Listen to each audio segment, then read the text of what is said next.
right, I think the intro is done. All right, everybody.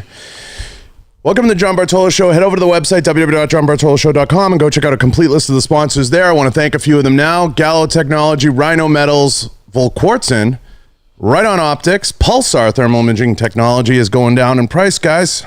Go check out Pulsar. And I want to give a special thanks to 6 Hour. We had Tom Taylor on last week. That was awesome. Go check out 6 Hour. Everybody out there, please remember to like and subscribe. I don't ask for it a lot at the beginning of the show. I forget. But I want to get to my guest because she's super special to me. We've become very close friends, I would say, since the last time I had you on. I'm excited to have you again and kind of get into a few things that we didn't get into before. And I know you're going on a little road trip for a minute. We'll get into that and what that looks like. But we have the one and only Claudia Gadelha. Ooh. Yeah, I'm so excited. You look fabulous. What's going on? Wow, I have so much going on. You have a lot going on. Yeah, and like you said, like the first time we talked, like we knew each other a little bit, but now it's a little different, and I feel like I want to talk about what's really going on in my life behind the scenes, because like... I would say we were lunch friends, now we're dinner friends. Yeah. That's how that works, right? I like that. I like that. So what's going on? So I've been out of the sport for 10 months now, right? Like I had a really bad concussion. I fought last November and I had a really bad concussion, and a lot of people wanted kind of like to know what was going on, but I was kind of like hiding and like taking my time to, come back to the sport and like to talk to everybody because it was very like emotional to me. It was like so what I really had was a post-concussion syndrome, which is like the symptoms of a concussion for a long period of time. And I was like from training for a fight and fighting 3 rounds to not being able to go for a 15-minute walk because I would feel nauseous and throw up and feel emotional, like a lot of those symptoms. And that was I love that you referred to emotion as a symptom. It is for a fighter. No, I definitely get it, but it's you don't want to be, as a fighter, you want to be dialed in, and that stuff creeps in, it gets ugly. But it's funny that you referred to it that way. I gotta remember that. Then like I'm like the probably like the strongest person in my family. Like I take care of my parents, and like my sisters look up to me and things like that. Look, so they always calling me and trying to talk to me about things. But on that time when I had the concussion, like I was calling my mom, and I cried in the first time in my life on the phone to my mom, and I showed her vulnerability for the first time in my life because of that concussion. So it was very, very emotional, and people don't realize, like imagine, I train like 4 or 5 hours every day, and next day I wake up and I can't go for a 15-minute walk. Like I feel like life was taken away from me. That's why I say it was emotional, because I couldn't do nothing that I liked, and I don't know, it's very interesting because I feel like a lot of fighters have concussions, but they hide it.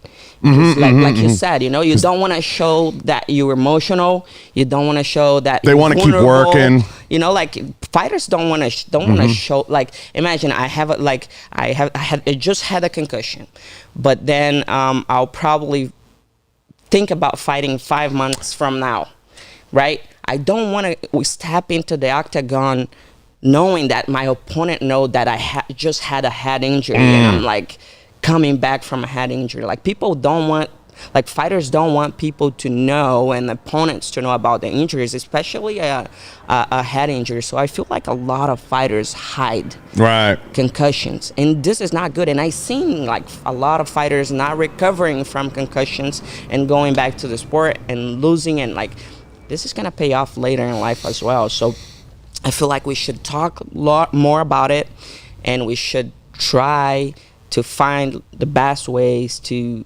recover from it, because for the past 10 months, all I've been doing is taking care of my brain, my health, my life, and I feel great now, better than ever.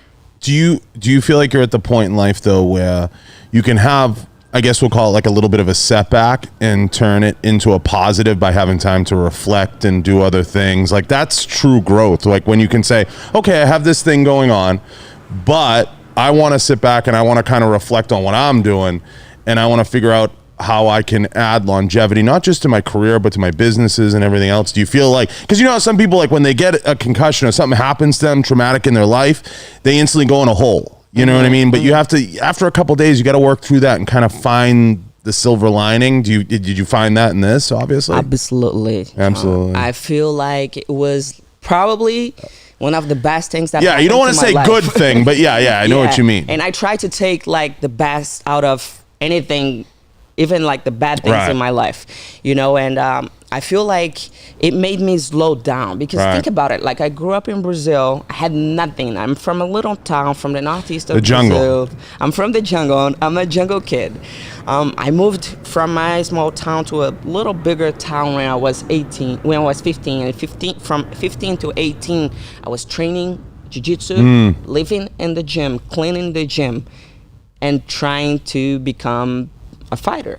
But I'm talking about like fucking like 15 years ago, and like when women were not in the UFC. Like it was so hard for me to find you weren't even in the kitchen either. You were in the jungle. I was in the jungle. So like it is people crazy. People don't realize. And then when I was 18, I moved to Rio de Janeiro, and I lived in the favelas, and I was like over there training with like Jose Aldo, Renan Barão, all those guys, you know. And like it was so funny because like today with the UFC Performance Institute, with all the data and the technology we have around the sport, we know how to train. But like 15 years ago, all we needed to do was like beat the shit out of each other. And the science has come such a long way. Yeah. Right. So like coming to America and learning a new language and moving to Las Vegas and being here by myself, being able to buy myself a house, to buy my parents a house, like life changed so much.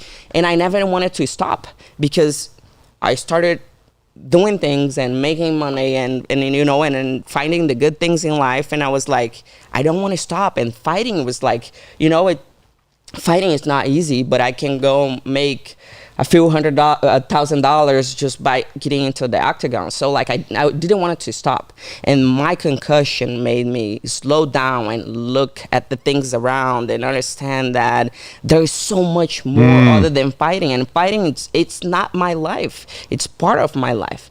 And I thought it was my life, you know, and I was like, oh, this is my life, this is all I know how to do. Like I understand I have to still make all the sacrifices, and like we do have to make a lot of sacrifices when it comes to anything good in life, and you know, but I was blind, and my concussion made me like come back to the present reality. Moment and understand like, hey, there is so much more. I can have friends, I can go out and have a drink, you know. One drink. One drink. Two will make me drunk. Now, no, I think it's. I think at this point in your career and just in life, I think it gives you a little perspective, right? And it gives you the chance to kind of reflect on where you were, where you are, and where you want to go, and what you want this to do. And when people use the term career, I feel like, Claudia, they think of career in terms of like, I need to have 17 championships, and I need to have this, and I need to have that. And everybody has a unique journey, and people sometimes can fully focus and compete and do things like Tom Brady or whatever. But I think a career is so much more than that. I think a career is the relationships you make, the friendships, the different goals you reach that nobody knows anything about. And we were kind of talking about that in the hall, how everybody knows you as a fighter, and as you kind of flesh out more of your personality and people get to know you, they might not even know the best parts about you yet. I say yet. Yeah, because all I show, it's my fighter personality, but there's so much more to Claudia. There's so much more. And I love the cooking stuff in the stories. I wrote that down to talk about, like the banana bread and everything you make. It's it's like a thing. Like you just love posting stories of the fucking food you make. It's my lifestyle, you know. Like I love that you're like, it's a choice, motherfuckers. Yeah, eat healthy. It's a choice. Like everybody wants to look good, and everybody wants to look good naked. but they don't want. I want to look good dressed. They don't want to do what they need to do to look good naked, dude. Like, it's a lifestyle. You have to sleep 7 to 8 hours every night. I know you don't sleep. No, everybody knows that, though. Everybody in the chat knows that. I never sleep, maybe 2 hours. You have to work out every day. Move your body. The human body was meant to move. We got to move. People are getting lazy, drinking too much, like energy drinks. Pretty much too much of everything. But we need to move our bodies. We need to eat healthy, and I want to show people that you can pretty much do anything you want in life, and your lifestyle, it's what it's gonna dictate. I want to know, do you drink those overnight oats or do you eat them? Because I see them in the canister and it looks nasty. I know it's good. I get it. It's so good. Yeah. But do you drink it or do you eat it with a spoon? I eat it with a spoon. Yeah, it looks like mud, and like the way you hold it in front of the camera. Sometimes I don't know. I meant to ask you that. No, it's cool. It's cool. It's easy though, because like for Tuesday, Thursdays, and Fridays. You just leave it. Yeah. Yeah, I leave. So I go from my house. I wake up and I have like an hour to get to the gym, and I have like an hour workout with Bo Sandoval, my special strength and conditioning coach. He's the best, and then after that, I have an hour to like rest a little bit and go to the jiu-jitsu. So it's like I have no time to eat. And those overnight oats help me a lot. They're quick and easy. Yeah. And then bars and everything else. Yeah, those bars. The bars are good. The first form bars, they're good bars. They're so good. They're good. I'm they're addicted. Good. Shout out to them. But the other thing I was going to say before we get to like the range day event and everything else we had been going on, I think it's so cool that you had that time to reflect though. And I can see definitely like a more relaxed like state you're in right now, where like you're ready to take on whatever the next challenge is, but you're like relaxed, you're prepared to deal with it. Yeah, exactly. And there's so much for me to do in life. Like this past 10 months I'm studying nutrition. I'm studying to understand a little more about like the food I eat and the things I do. Can you talk about anything else you're doing too? The other stuff or no? Yeah, I can. Like I don't mind. Like, so. I didn't know. We didn't talk about it before. I didn't know if you could bring it up. Yeah, I can bring it up. So I own a few houses. Dun dun dun. Dun dun dun. Breaking news. Breaking news. And that was a way that I found to make like good money with Airbnb and Verbal, and because like this is what happened. I bought a house in Rio de Janeiro, and then I moved to America. But I kept my house there, and I was like, shit, I don't want to sell the house. I'll rent it. So I would just rent it. And I rented, and I was making money from it. And then I bought a house to my parents in one town, and then they decided to move to another town. So I got this other house. I bought them a new house, and I got this other house, and I was like, oh, I'm just going to rent it. So I rented it out. And then I started doing this, like buying houses and renting. And when I saw I was like making money from it, and I was like, this is fun. I don't have to work a lot. I can like delegate everything. I see you on TV like 6 months from now doing like a real estate seminar. I'm serious. No, dude, like I started I didn't have that idea. It just happened. I started buying houses and renting, and now I like just collecting the money every month. That should be the title of the book. I just started buying houses. Right? With the fighting money. I want 5%. I just started buying a house. That's good advice though. I mean, you just kind of rolled with it. And there's something about that when you're open and you just let the universe give to you what it's giving you. Like you bought a house in Rio de Janeiro. You didn't sell it. You just kind of hung on to it and rented it. You're just taking what the universe is giving you. Mm-hmm. And I don't think enough people do that. I was actually having a conversation with somebody about that, somebody who coaches me. And they said, if you open yourself up to the universe and you take what the universe gives you, you'd be very surprised what it gives you. It's like the law of attraction, right? The secret.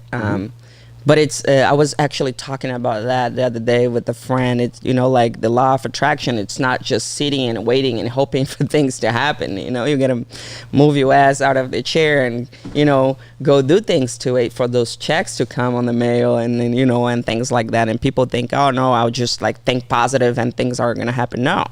You got to work. You have to have like, I don't know. I'm asking you a little bit. Like when I talk to some of my coaches that help me with some shit, sorting some stuff out, and friends and people I lean on to like talk it. I take in what they give me. Like you and I had a good talk last night. We talked about some stuff, and I was like taking in what you said to me, and I had to reflect on it and I had to think about it.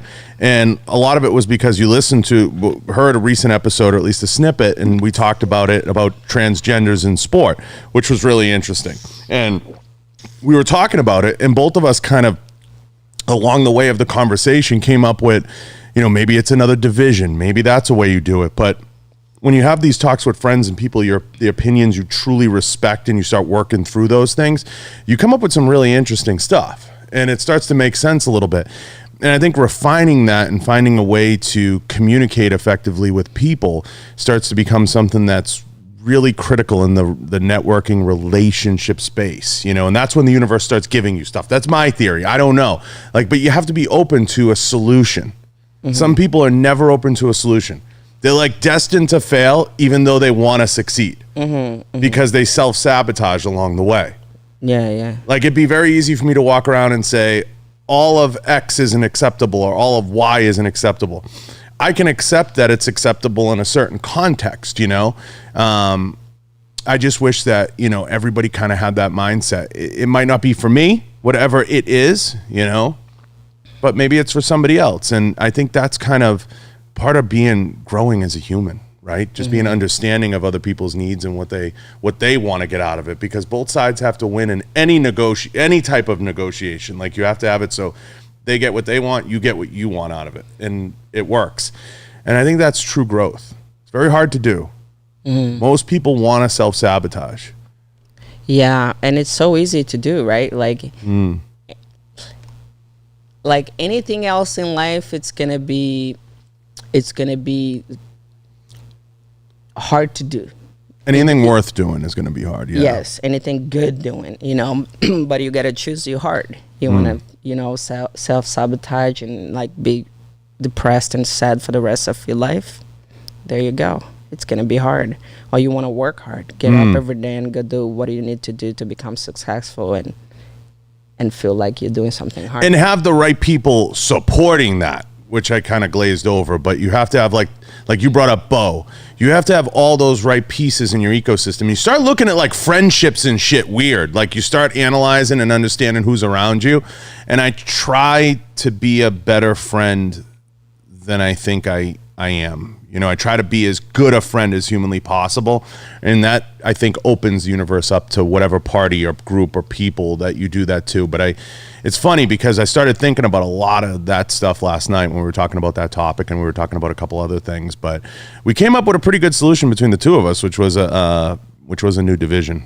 Yeah. Maybe we take it to Dana. So start a new division. New division. I think it has to be a new division. It's very hard to talk about this, but there's so much behind it. There's like we were talking about, transgenders killing themselves. The suicide rate, the death rate's very high. There's a lot of trauma. There's so much behind it. We can't just say, oh, let's create a new division. But I feel like it's the best thing to do because, especially when you're talking about MMA, you get in the act. People don't realize. Do you realize that, you walk in there, you walk in that cage, and you sign a fucking death waiver. Yeah, you can die in there. You can die. So Just remember the business I come from. I'm very aware. Yeah. I'm very aware. So people don't realize when I tell people that you sign a death waiver before you walk in there. And before you walk in there, I pray to God for nothing too bad to happen. Well, of course, I want to submit somebody, knock the shit out of them. I want to win. This is what I do, But I don't want to kill my opponent. Don't want to die, but it can happen. It 100% can happen. So when you put a girl that was a man to fight a girl, it just makes things a little awkward. Yeah, I think the issue isn't. It has nothing to do with saying, if you were born and you grew up in whether you're gay, straight, trans, whatever you are, when it comes to sport. Like I said this to you last time we were talking, I was like, nobody really thinks heads or tails anymore of a lot of that stuff. They really don't. That's why. And it's not. Yeah. It's nothing. It's more about like you're putting somebody with male biology in a ring with you. And I thought about this a lot and talking about it with the last guest, Hannah. It was interesting, and it was something that really hit home with me. Like I was like, what's the solution? You know, I was trying to get to like, I don't want to be closed-minded. Like, what's the solution? And we were talking about it, and it popped in my head. I'm like, why not just create? I mean, that in and of itself, a trans division would be great. You know, I mean, yeah, put everybody in there, and you guys can fight it out. I mean, that's the way I see it. You know, and being a closed-minded would just be like, oh no, they can't fight. No, like let's take them out of the thing. No, they can't fight. But like you said, you know, it's a male. Listen, biology. I'd love to see a card with like a couple of trans, you know, transition folks that are going through their transition. I'm trying to find the language that's proper. I don't want to piss anyone off. My goal is not to piss anyone off, is what I'm trying to say. But I think you have to find the way to structure the division. Fuck, I buy that pay-per-view. Oh, me too. I watch some fucking see pay-per-view. what they do. Yeah. Because like it's the same work, it's the same sacrifices, it's the same thing, you know. So I would like to see them fighting each other and see what comes out of it. Yeah. Maybe we started a thing. Hey, Dana White. Yeah, and a couple of people said a couple of good things. Like Steph just said, it shouldn't be hard to have a conversation about it. Really, she's right. It's not a hard conversation. And 3PO just said it's a new take, and I think that's the way to go with it. Like, look, you want to have a third bathroom? I don't give a fuck if there's a third bathroom. I'm not losing on that hill. Fucking put up a third bathroom. Yeah. But we're not gonna. I mean, look, where I draw the line is with the kids stuff, like the mixing of the kids. I think you either have to be fully transitioned or not. If you're in between, have a third fucking bathroom. Have another division. Have another this. To me, you can find a solution in everything, and if it means adding more bathrooms, I'm 100% all for it. We could use more bathrooms. And we are not like. We're not taking anybody out of the equation. No, you know? Everyone's accounted for. Everyone, yeah. So I'm okay with it. But that was good. Like, just having that conversation as friends last night, it triggered a lot of really good thought and just kind of like observation and just thinking, you know, thinking with the end in mind. Like, how do you find a solution without alienating an entire community that gets mad, you know? And that's everybody. That goes for everybody. I mean, I'm Italian. I've been ridiculed my entire life. And I have the worst accent, so it doesn't make it any easier. But I think it's a lot of fun to have these conversations, and they should be having them more. I don't know of a lot of fight podcasts that are, but I think they should be. I think they should be. And this is how we grow. That's how we grow. That's how we're gonna understand how things should be done, you know. And that's how we might create that new division, and those fights between like male and female transgenders stop to happen, you know, like they shouldn't happen in my opinion. Yeah, and I do think it's very scary in that community, the death rate, the suicide, everything. I don't want to glaze that over, because there's a lot of trauma there, and if anybody in here, anybody who listens to this who's been through any therapy or any level of therapy, people have trauma and it's real, and they've gone through some shit and it's real. And I'm telling you, like, you can't have one without the other. You got veterans, law enforcement guys that go through trauma and deal with some stuff, and maybe these people were abused, a lot of stuff that goes on. Yeah. And you got to respect that, and they have to seek the help that they need. And it's not an easy lifestyle, I'll grant that, but it's very hard. Yeah, it's very hard for you. And we have to understand that and like try to help out, you know, like try to find ways to make them live an easier life, because it is a hard life to live. Thank you, TD. He said he liked my accent. I appreciate it. Thank you. Now, you did some other stuff with your time off. Can you talk about that or no? Can you talk about any of the top secret stuff or no? Is it still top secret? What do you want to know? What else you want to know? Can you talk about anything else or no? I can talk about anything you want. I'm here for you, my friend. Any TV shows in the future? Oh, yes. Jesus Christ. Can you talk about that or no? A little bit of it. Give a little taste. Yeah. So I went to Brazil a few months ago, and something's coming.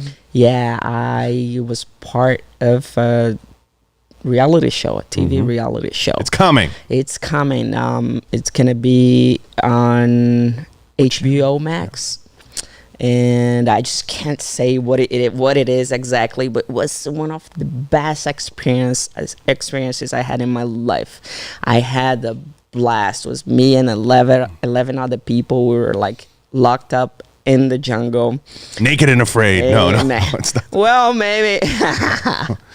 No, it wasn't naked. X-rated almost naked, because like we didn't have water. We didn't have how you call it. We only had like a lake to take a shower, and we had no electricity, so it was kind of gross. But I was the one that took the most showers, because nobody wanted to go to the lake and take showers because it was cold.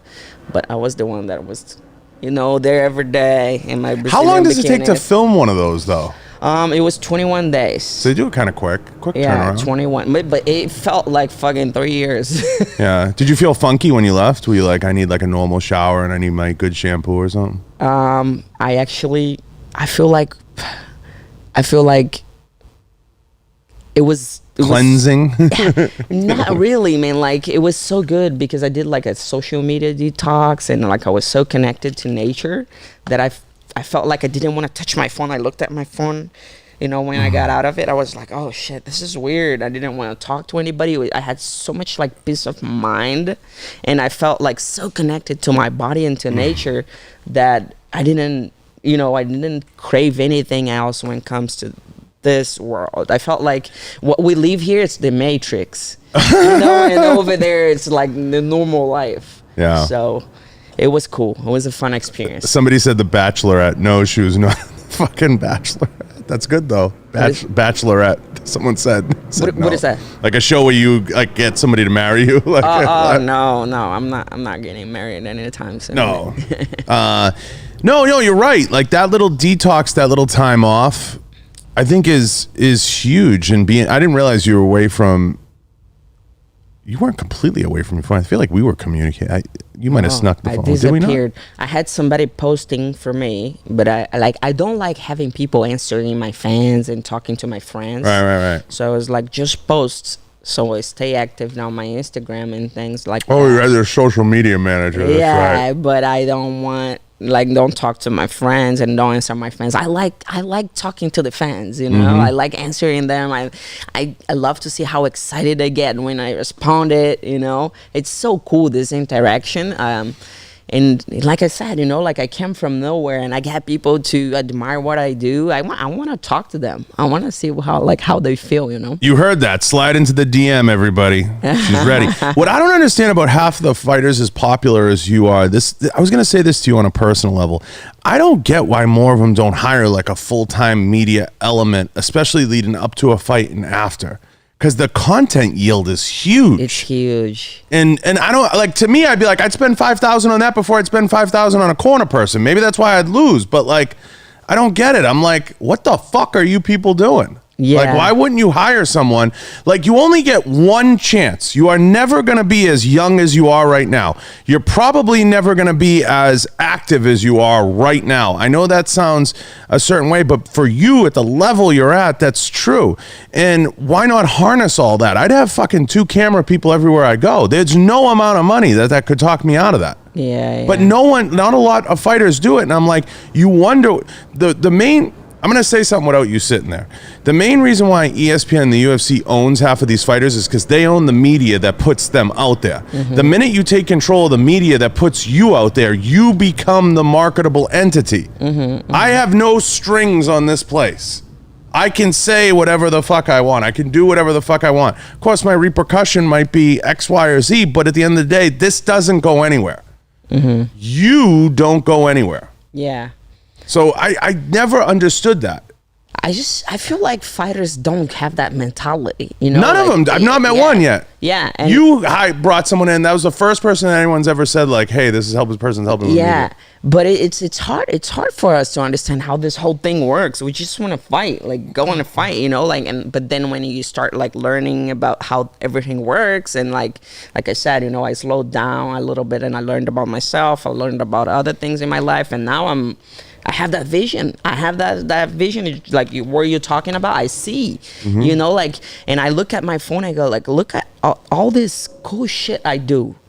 it's so fun. Like, people want to see this. Is so fun. And to me, it sounds so normal.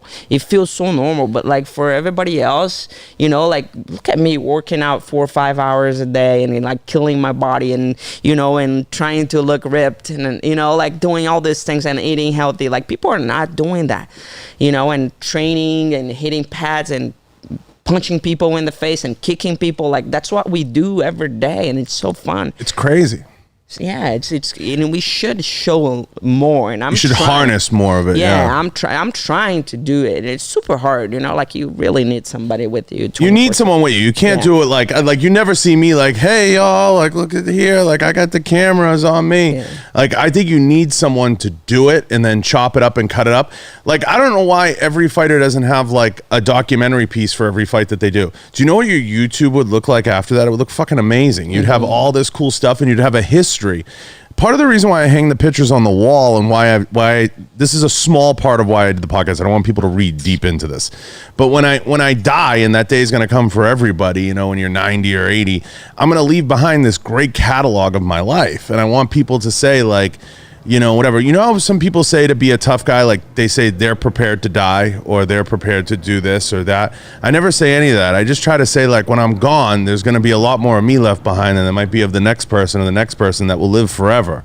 Mm-hmm. And that's the idea. Mm-hmm. You get one go round on this planet. Yeah. It's not who leaves with the most money that wins. It's whose name are you still saying 300 years later? Mm-hmm. You know, and that's the idea. But that takes work. It takes work, a lot of work, but it's not a lot of work on your plate. It's just that's why I don't get it. Is it's easy to hire someone. Yeah, delegating. Delegating, and you don't need it 24 hours a day. Like getting someone who can film like a week's worth of content to chop it up to give you a snapshot of what maybe a camp looked like or what maybe this looked like or that looked like, and having a system.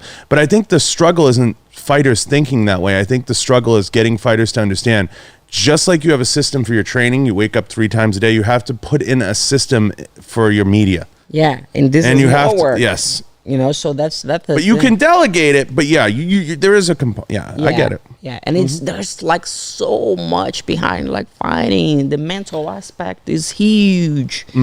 Like when I'm in a fight camp, I want to be in peace with myself. Because it's so hard. Think about it. Like I go to the gym every day and I'm like somebody is trying to knock my head off, you know, and like it's my strengthening conditioning. It's like I feel like I'm gonna die. Like, you know, like you put your body. You literally try to kill yourself every camp. That's what it is, to build up the tolerance to get stronger. So like, we need like you know what I think it's interesting. And I think it's good advice for like the future, like the future and the new generation of the sport. We need managers, you know, like in the sport of MMA. We need better MMA coaches that are like there with you the whole time. And then like people might tell me, people might say that I have some balls to say that here. No. But look. We need better MMA coaches and we need better management. You know, we need that. I know the problem because I'm on the other side and I observe it at a higher level, meaning I watch you guys and I know some of the coaches and you see that. What I see is you're right. But I think the cause of it is there's not enough money to go around. So a lot of these managers get paid very little. So they take on more clients than they should. So they're all strung out, most of these managers, with the exception maybe of, you know, Connor's managers, certain people that are involved in the sport that have been around like Kavanaugh, certain people that make enough off one guy that they don't have to have 50 other guys, and they're all strung out. And especially here, a lot of the managers here that get involved in cornering and everything else, they have way too many clients. It's the Jerry Maguire problem, right? Like it's like they can't focus on you. And that's why I said to someone, one fighter, I'll tell you his name privately, but one fighter said to me, he's like upset with his manager. I don't want to get into it. But like I said to him, I'd manage you for free. I'm like, I don't know that I know what I'm doing, but I would do it for free. Because doing one and doing it right and doing it for nothing is more important to me to give back. And there's other ways to make money.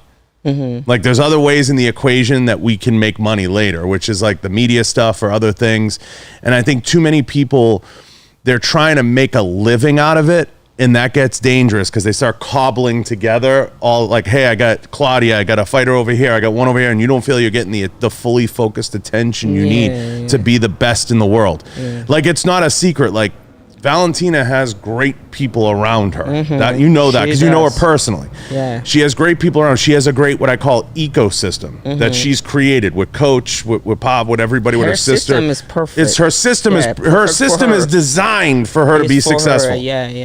And you know, it doesn't hurt that her sister's a top 15 type fighter, whatever she is.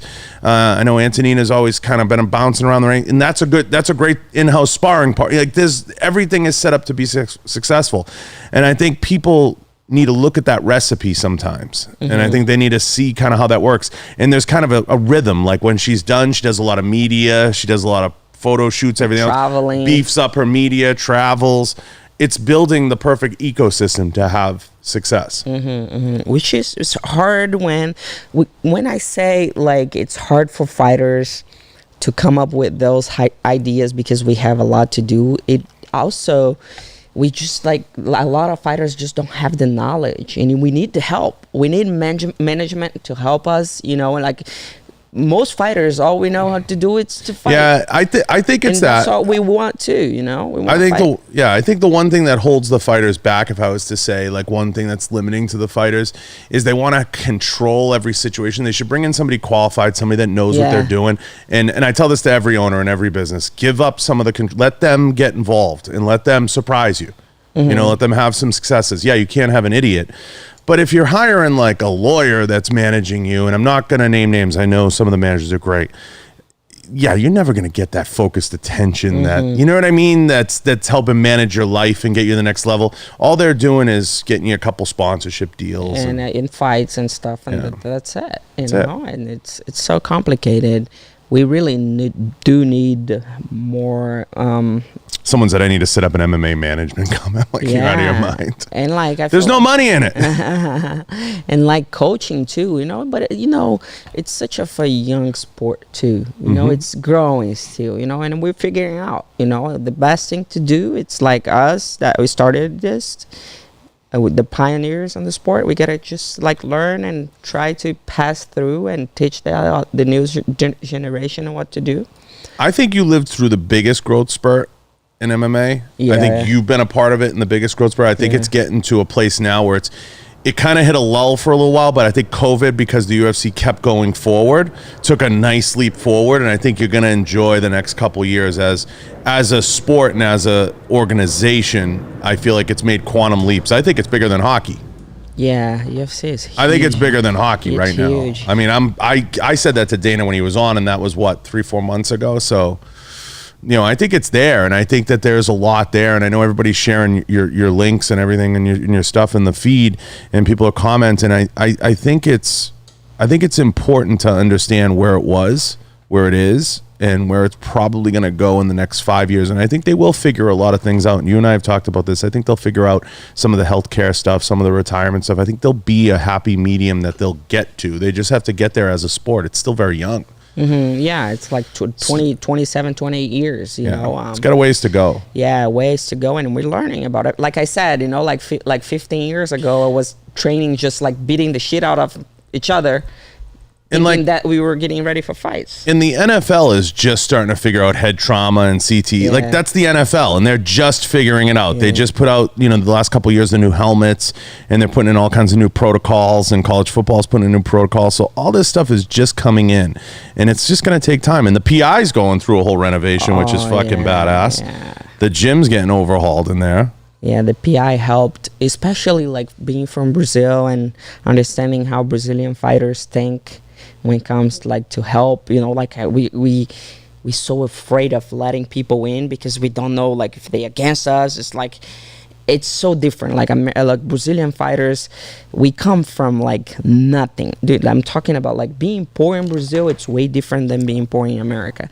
And 99% of the Brazilian fighters comes from nothing, like trying to put a food in their plate. Well, now's the time for all the Brazilians to come north and come across the border and they can be poor here. Now's the best time for that. But there's a lot of Brazilian fighters moving to Vegas because of the UFC Performance Institute, you know, and like all the help we get, you know, and like it's hard for us. Think about it. Like I'm working with Bo. He's my strength and conditioning coach.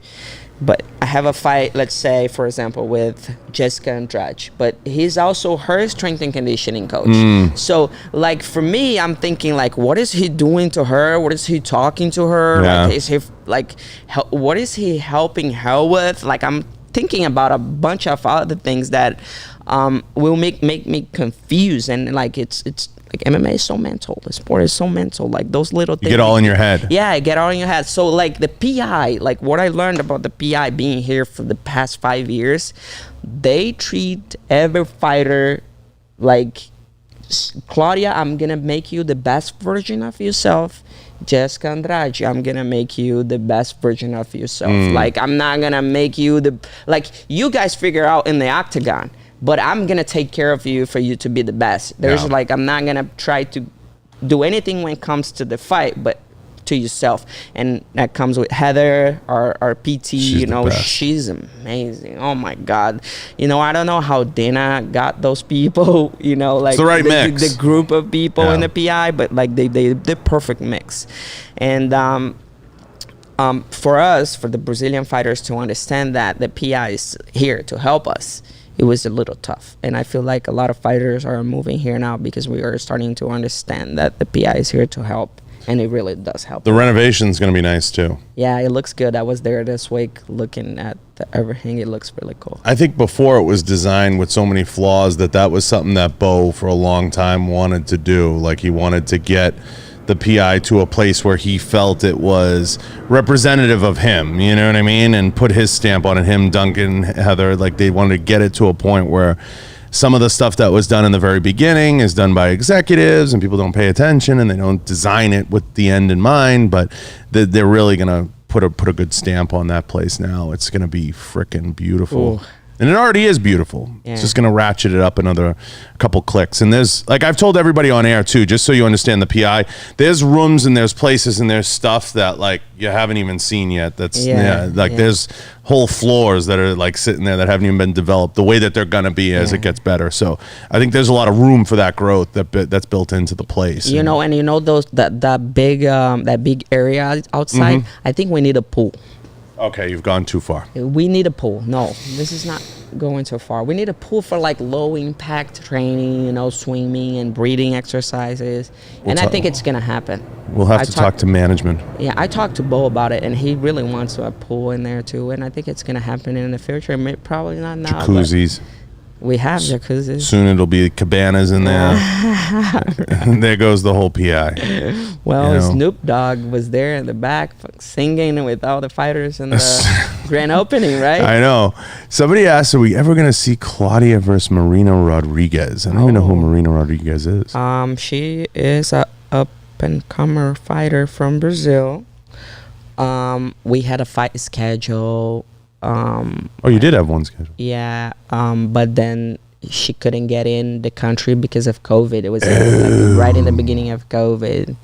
Yeah. So that time of our lives, by the way, was so challenging because the UFC kept going, but we had nowhere to train and our coaches couldn't get out of the houses and like things like that. So it was a bad time. It was so bad. I remember. And I had that fight scheduled with Marina Rodriguez and she couldn't get in the country. So they were like, oh, we have Angela Hill. And then they fought Angela Hill.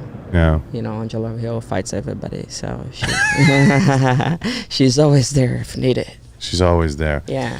Yeah, that was a hard time. I remember that. Like you had to sneak around in gyms. Like nothing was open, and I use air quotes. Like nothing was open, but it was hard to just get in a regular rhythm. And then that was probably like the first 3 or 4 months of COVID. That was back when it was originally supposed to be 2 weeks.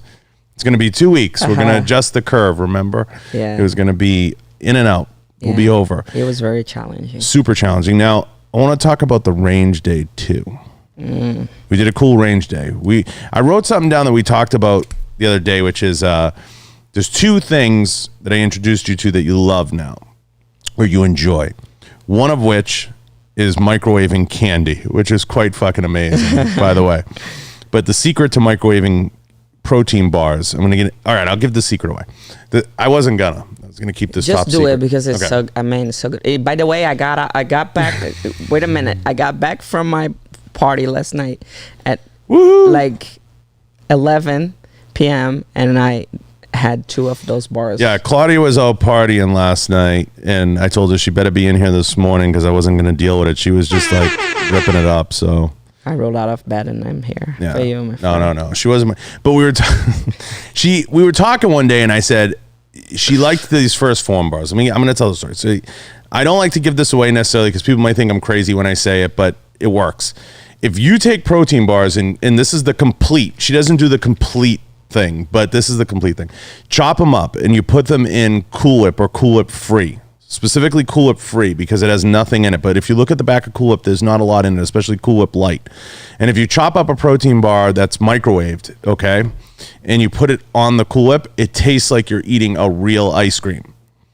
And it's so when you diet, a lot of people don't know this. At one point, I was in better shape. I was in really good shape. At one point, I actually took care of myself. But no, seriously, you do that, and you kill the craving if you're somebody that craves that type of stuff once in a while.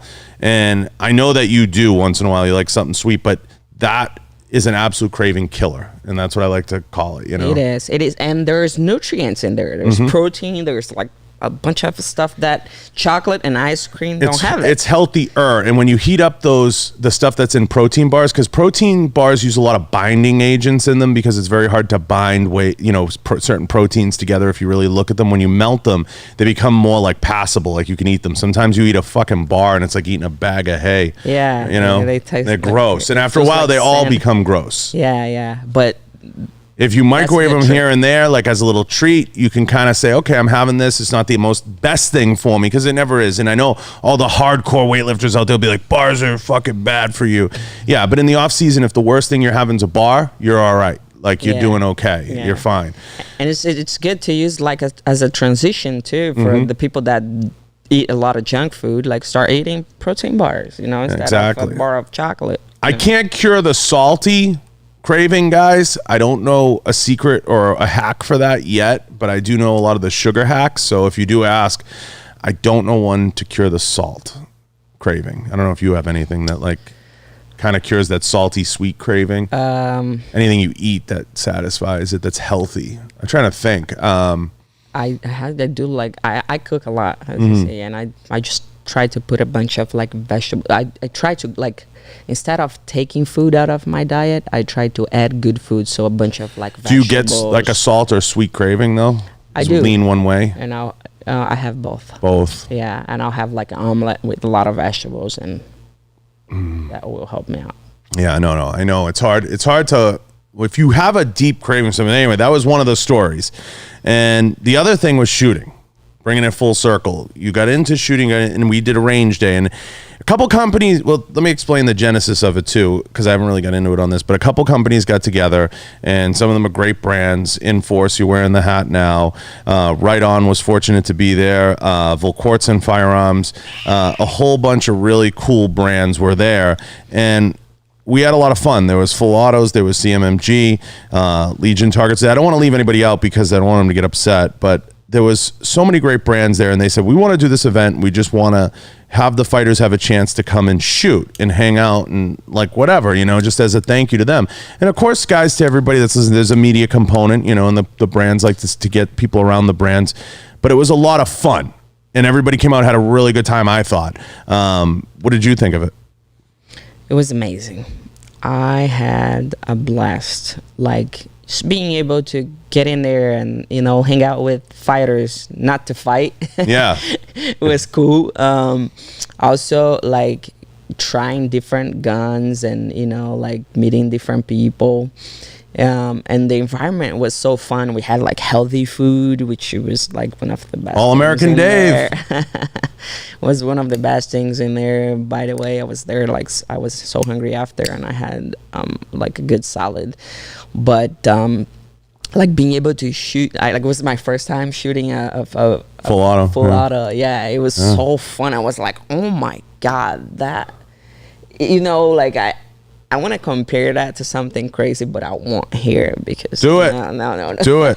It's like, you know, like it's the end. Laid. It's the end of an orgasm. Like it's a lot of pleasure, and it's amazing. You give you after you did your full auto mag dump, like every time somebody turns around, you do give kind of like that O face, like this is the greatest fucking thing I've ever experienced, and it's fun to see everybody shoot it for the first time because like they either get rocked back or like they're trying to figure it out, and it's like anything else. Like I was explaining it to people, like you just need the reps. Like it's just reps. Like you got to get reps doing it, and once you get reps doing it, it becomes funner and funner and funner. I just got up there and took a rip of it, and I had a blast. And I try to make it about you guys, but it was so much fun. It's so fun just being out with all you guys. Mm-hmm. You know, and like hanging out with cool people too. You know, like and doing something different. It was so different. Like we were outside, and you know everybody was so excited. Like a lot of people were shooting for the first time. We had that little competition of like, 5 targets, I think. Yeah, and like whoever shoots faster would like get a gun. Who got the gun? So 2 people ended up getting it. Cowboy shot. I'm gonna put the camera on me because I want to be straight up about this. Cowboy shot multiple times. I'm gonna leave it at that at the Bay. He ended up establishing the best time. Okay. Within the rules and parameters, Cody Stamen got the best time. Okay. Which, shocker, because those are the 2 guys with good trigger time. And the hard part is, with all those events, is like designing it in a way that you guys will like it. And I think the next time around, we're doing it again in March. It's going to be March. Awesome. So you have to make sure you're available in March. Yeah. But we're doing it again in March because I think... weather-wise, it'll be good to get it in before it gets too hot here. Because when it's hot, you can't do it. It's just too hard. It's too hot out there. You got to go to indoor ranges, but because you'll die out there in the desert, guys. To anybody that says, "What do you mean?" It gets to be like 120 out there. It's unbearable. You want to make it an enjoyable day, and I wanted to keep it. My thing was keep it low key. Like that was my whole thing. Like keep it low key. Don't make it like a. I didn't want it to turn into like a full-blown training for you guys, you know? Yeah. Just keep it fun. It was fun. It was very fun. And I can't wait for March. I want to do it again. I think we'll do it again, and it'll be a lot of fun. We're going to make a few changes, little subtle changes. What did you like the most about it? I liked shooting the full auto. It was like the best thing for me. Like after I felt like it was one of the best things I did in my life. And I want to get into those guns. I'm gonna do it again. We'll make it all happen for you. It'll be fun. Expensive a hobby. Oh, it's right now. Everybody in here and in the chat knows that ammo's through the roof. That was probably you guys can't even fully appreciate. That was probably like a $2,000 day. Like everybody at least shot $1,000 and went home with at least $1,000 worth of shit. It. It was at least that. Oh my God. To anyone that knows, because we went through. I could tell you this now because I know. I didn't know when I had a couple other people on. I think we went through 30 or 40,000 rounds of ammo. Oh, yeah, it's a lot. That's a lot. Yeah, and you're talking at that time when we had to get all the ammo together. It was almost, it was probably almost $1, equivalent to almost $1 a round. I mean, it was probably pretty in the neighborhood. Because it's more expensive. Yeah, now, 50 cents. I mean, obviously companies banded together to get it to us, but street value is probably around that. I mean, expensive day. And, getting everybody there and making it happen. But shooting has become an astronomically expensive sport for sure. Yeah. But it's so fun. Sure. It's so fun, but... What's not to enjoy, right? It is fun. Yeah. It's fun to get out there. And I think a lot of the funny thing is, it's true, though. A lot of the fighters had the same response. They like just getting away from fighting for a day. Mm-hmm. And they like just enjoying the day. Not thinking about fighting yet, because that's what we pretty much do all day, every day. Yeah. All year round. I think it's something we'll do in a regular way to make it like an enjoyable experience for everybody and make it like a little bit of like a release. Like you can go to this and have a good time and everybody's having a good time and that'll be it. Yeah, no, for sure. What else? I feel like I missed a whole topic we were supposed to talk about. We talked about a lot of things. No. Did we miss anything? No. We talked about everything. We did. Oh, where are you going? That's what I missed. Where are you going now? So tomorrow. Yeah, what's new? I leave for Abu Dhabi. This is something that I do a lot, and people might think like Claudia, like she's not she's not fighting how is she living life, you know, like, and I have so many other things going on other than like the houses I buy and rent it out. Also, I'm working on something really, really cool that I can't talk about yet, but it's something that I talked to you about it. I'm working with 2 other partners with I'm gonna launch a supplement nutrition brand near in the future, and I'm working on that. And also, like, I travel a lot with the UFC, and I do a lot for the UFC. You do a lot of the international fight week type stuff. Yeah. And you're a very known face in the international community for sure, and I think that keeps you a little busy. Yeah. You just did one here, right? Yeah, I just did the International Fight Week here. So I'm going to Abu Dhabi now, and I'm gonna be there for a week with Big Nog and Andrea Arlovsky. We're gonna be like doing a bunch of cool activities like skydiving. We're gonna do like all the fun things in Abu Dhabi. It's not real skydiving, right? You're doing indoor skydiving. Yeah. Yeah, that's fucking scary. We were talking about that the other day. Yeah, I'm excited. Still scary because it's over like the way it's set up there. Dana was explaining. It's like over like like it looks like you're going off a fucking cliff or something, right? Doesn't it? It's like the way they set it up. Yeah. I'm excited to see how it's gonna be because you're gonna do it, or you're gonna get scared. I'm not afraid of heights, so I'm gonna do it. What about scuba diving? Would you scuba dive? I would. Yeah, I would. That scares me. Never tried. Are you afraid of water? No, I've done it a few times, but I grew up in New England, so we watched Jaws a lot growing up. So I think a shark's gonna come eat me. And I had the girls on that swim with sharks. I get it that's not going to happen. I don't want them to yell at me. But growing up in New England, when you go in the water, you feel like they're coming for you. You know, like you feel like they're coming for you any minute. The Jaws music's going to come on and you're gone. I don't know. No, you know what it is? I've been snorkeling a bunch of times, and I've gone and done some of that. And, you know, it's one thing when it's in the Caribbean and it's like a controlled environment and it's like safe, but like, I mean, I don't like really want to swim through Spanish galleons or anything like that. Like that doesn't really 100% interest me, you know, at this stage of my life, but maybe one day, who knows? You know, I think it's a little scary for me. That's all. I can admit that I'm a man. Just go for it. Don't be scared, my friend. I'm scared. Now, you go to Abu Dhabi. Yes. You come back. What else? Supplement brand. There's other things. Yeah. So from Abu Dhabi, actually, I'm going to Brazil. I'm gonna be in Brazil for like a week. I feel like I worked so hard for the past like 2 months with the International Fight Week and all the things I've been doing for the UFC and like in my life personally, that I need a little vacay. Are you gonna stay through the holiday? No. So I'm going for a week. And I come back here because I just had a conversation with Bo, and I'm gonna plan a pre-fight camp. I'm gonna go to Brazil for 4 weeks and try to get a team together. I've been talking with Damian Maia, you know, and a bunch of like other coaches from Brazil that I want to understand what they do, because I feel like it's gonna help my game, you know, right, like on the fence, you know, like taking people down and using more wrestling for like to be able to use more of my jiu-jitsu in fighting. So I feel like I need to spend like at least 4 or 5 weeks with people that master this kind of game, so I can come back and go into like a full fight camp and fight somebody sometime in like February or March. And people that are listening that don't understand, like you can literally spend months and months and months just training certain aspects, and fighting against the cage, like Claudia's saying, is a huge component and has become even bigger as wrestling's coming a lot stronger in the UFC. But you got to have your cage work, your clinch work down now. It's not, and that's something that you have to go to like a specialized type situation to make it work. It's almost like a different sport. Like the wall thing, it's like the same way you train jiu-jitsu and you train boxing, you have to go to the wall and train the wall. Am I right in saying it's like a combination of not just wrestling, Muay Thai, and dirty boxing kind of mixed in there? When you get up against the cage, it gets weird.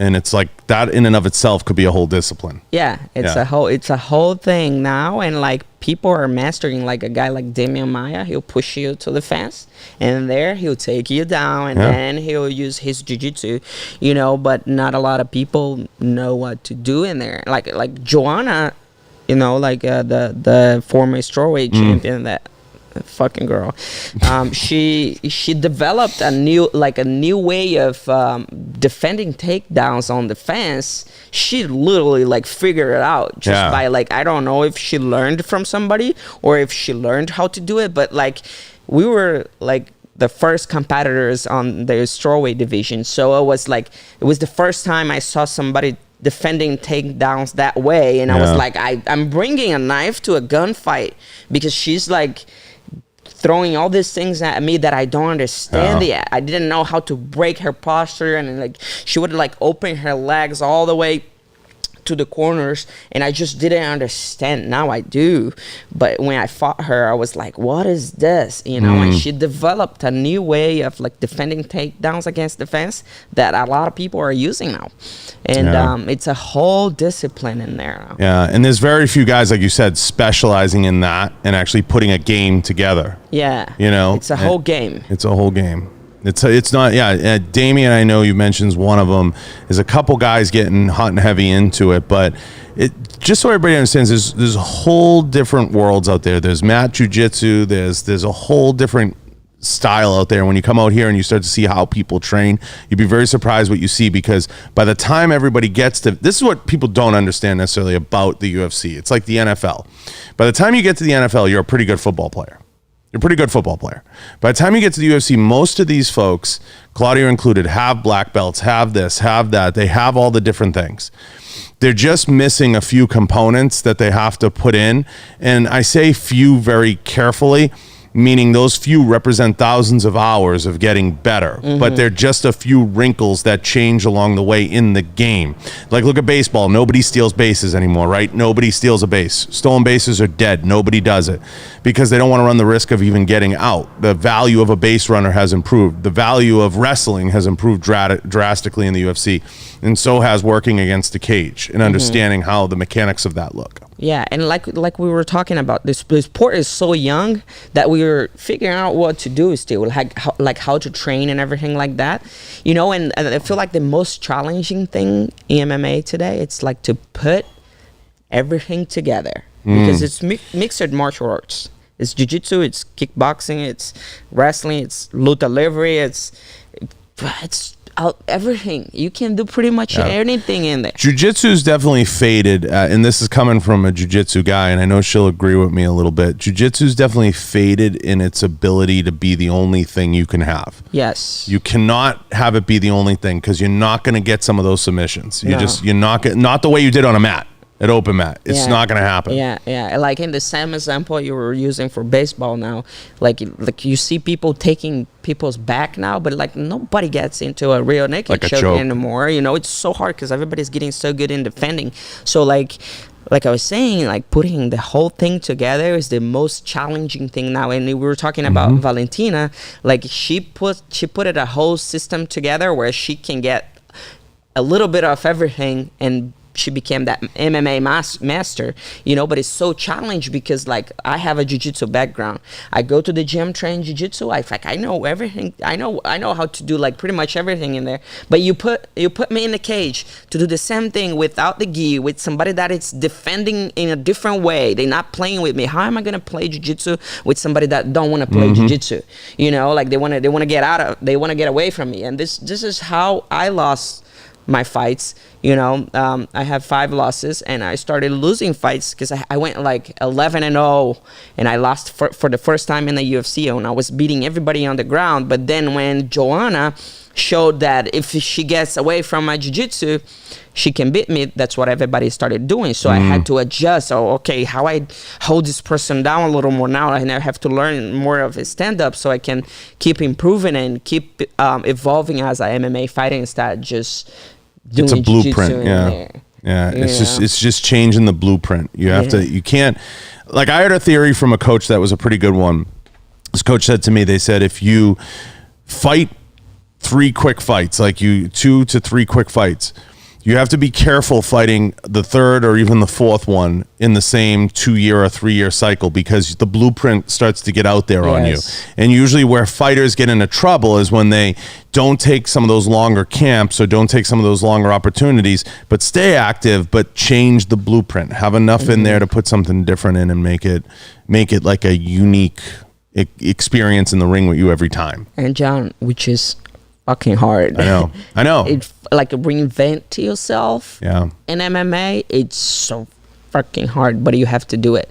You know, when it comes to the highest level, to like number 1 to number 10 contenders of the sport, it's just like the little details that makes difference. You know, and it changing your whole game from fight to fight. It's like changing your personality. You know. And everybody's good. Yeah. That's the thing. Yeah. Well, I mean, I think we got everything. I hope we did. Does anyone have any questions out there while I ask Claudia my last follow-up question? I want to let everybody know, too, that Claudia is very, very unique in that she has a really good mindset, not just for business and everything else that she has going on in her life, and a good perspective towards it all. And that's really hard to do as a fighter. So if you ever see any of her stuff or posts and everything, it's well thought out, and give her a follow and go check out some of the stuff she's putting out there. It just will make a lot of sense on different levels, because she's one of the good ones that has a level set of thoughts on everything. So guys, go check her out. And I want to ask you, as it goes forward, everything else, how much longer are you going to go with this? Ooh, that's a good question. Right? So this is actually going to be the first time I talk about this. And actually, like, I didn't think I was ready to talk about this like last week. But today I feel like I'm ready to talk about this. You know, and if you ask me, Claudia, you still have the same drive to get out there and win that UFC belt? I don't. And I'm not afraid to say, I feel like to fight MMA, you have to be there with that drive to become a champion every day, because it's so hard. And this is like the most challenging thing for me.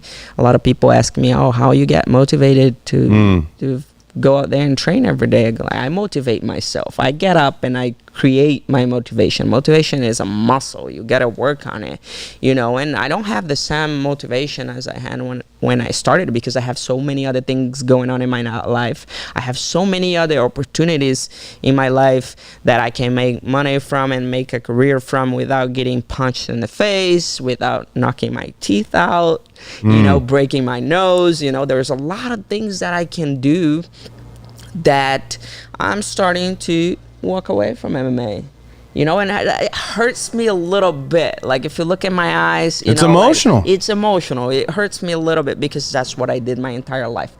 But I'm 32. I wanna have a family. I wanna get married.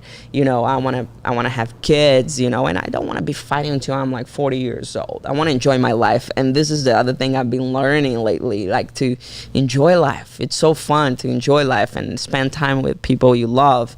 You know, there's something I never did in my entire life. I missed so many birthdays, and like I sacrificed so much to be able to be on the top level of the sport, that today, you know, if you put me in there, I'll fight my life off. Like, I'm a fighter. I was born for this, you know. But I don't have the same drive, the same motivation to get out there and become the UFC champion. I feel like it gets me more, like it makes me more happy when I'm able to help a fighter that it's just starting and tell her what to do, than me getting out there and doing what I know.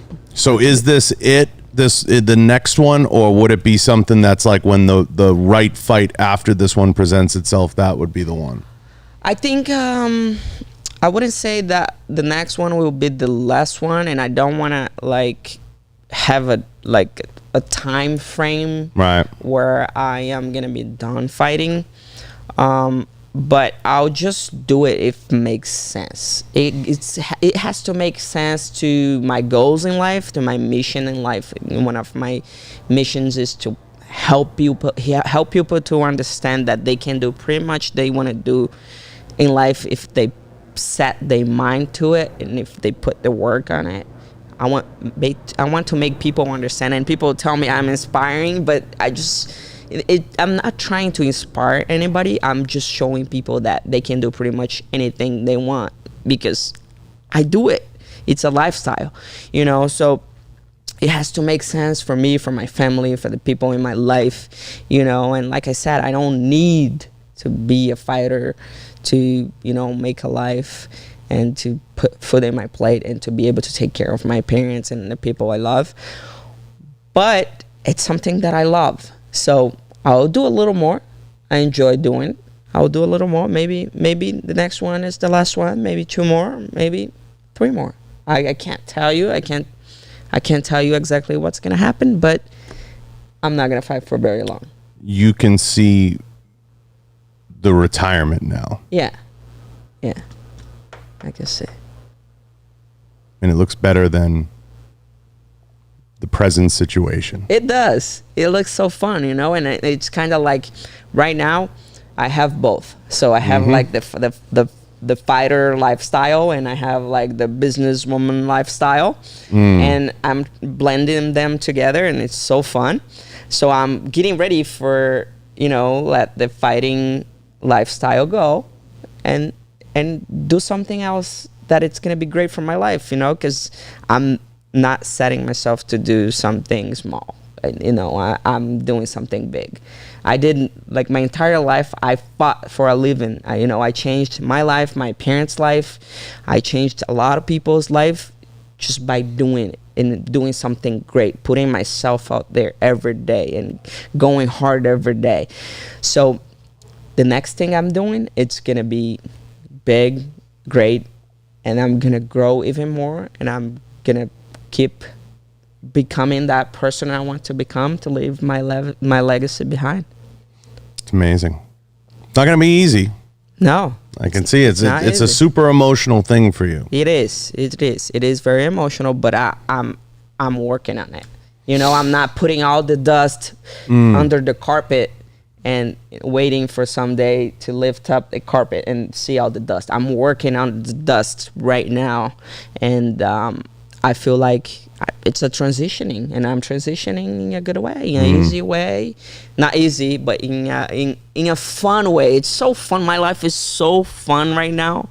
I just love life, and I love everything that it's happening in my life. The people I chose to have around, the friendships I'm having. Like you said, you feel me more relaxed, right? And then, like making good friendships, like building a relationship with you. It's a great thing. We laugh, we talk about a bunch of things, and it's so much better than sitting in my house and thinking about fighting and not enjoying life, and I feel like life is so great right now. It's a great transitioning. It's a beautiful thing to see you happy. Thank you. I'm happy for you. I mean it. Thank you. I think you're going to do great things no matter what. Thank you. No matter what. I know that was hard for you. Yeah, very hard to talk about it, especially, No. I didn't think we'd go there this far into it, but yeah, this is the first time I'm saying that, but out loud for everyone. Breaking announcements here every week. Tune in. No. Yeah. But so much fun. I mean, listen, I'm happy for you, and I think you're in a great place, and I've said this to you before privately, like since you've come back and you've been around and we've been catching up, you have a good glow about you, like you're carrying yourself the right way, like good shit's happening, and I'm happy for you for that. Thank you. It means a lot. Thank you. So listen, everybody, guys, I know everybody's been sharing the links. I know her IG Live's been down. Everybody's been telling me your IG Lives was acting up. It wasn't picking up volume, so everybody's been freaking out. But guys, appreciate everybody who chimed in. I appreciate everybody in the live. I want to give a special shout out to Claudia for coming on and sharing some of this stuff. I think you guys can see now why I wanted to have her back on. She had so much going on. She's my friend. She's welcome here anytime. I'd love to have her anytime. Thank you so much. I appreciate it. And everybody go like and subscribe. I want to shout out a few of the sponsors. Head over to www.johnbartoloshow.com. Go check out a complete list of the sponsors there. We have a whole list. There's a whole bunch of companies. I know sometimes I forget to name some. They're all listed in the links down below. I'm going to name a few of them now. Gallo Technologies, Galco Leather Holsters, Full Quartz and Firearms, Right On Optics. Go check them out. Enforce Weapon Lights, Blackwater Ammunition. Appreciate all those guys. Kenzie's Optics. Go check them out. Guys, appreciate all you guys, everybody that's been chiming in and talking. It means a lot. And, you know, guys, go follow Claudia. Give her a follow. She's going to have a lot of stuff going on, so pay attention. And looking forward to what she does. And if you guys want to have her back on, let me know in the comments. We'll get her back on when she's back around and everything settles down for her and she has more to talk about as we get closer. But so pumped for her. Appreciate all you guys. We're out.